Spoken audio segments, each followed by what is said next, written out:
Good day mga lods, so pag-usapan natin ang naging laban ng TNT Tropang Giga at Rain or Shine last 2 pinters. Pero bago tayo magpatuloy, kung nais mong suportahan ang aking munting YouTube channel, humingi po ako ng likes, share, and subscribe. Maraming salamat in advance mga lods.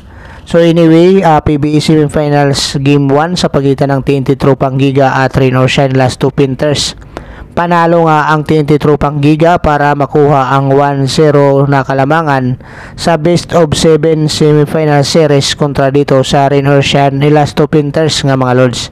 Ito ay dahil sa eksplosibong opensiba ng big 3 ng TNT Tropang Giga na sina Jason Castro, Rondy Hollis Jefferson at Calvin Optana.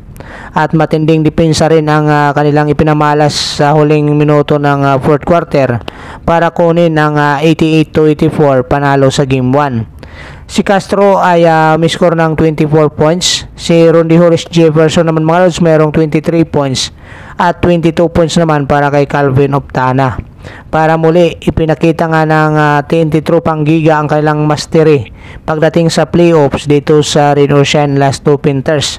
Dahil alam naman natin mga lods, ito ay pangatlong pagharap ng kanila dito sa playoffs.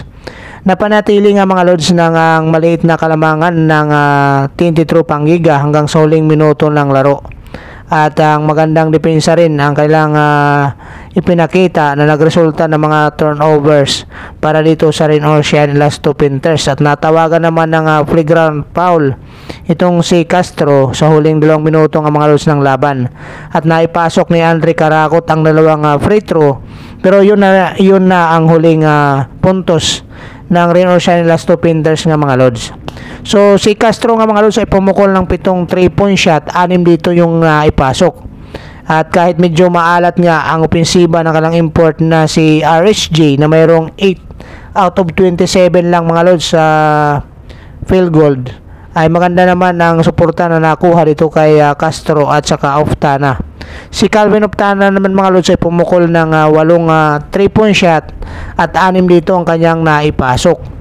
Para dito naman sa natalong Rain or Shine last 2 pinters, ang kanilang import na si Dion Thompson mga lods ay may score ng 29 points at saka 16 rebounds. Samantala double-double din ang naging performance ni Adrian Nocom na mayroong 18 points at 11 rebounds.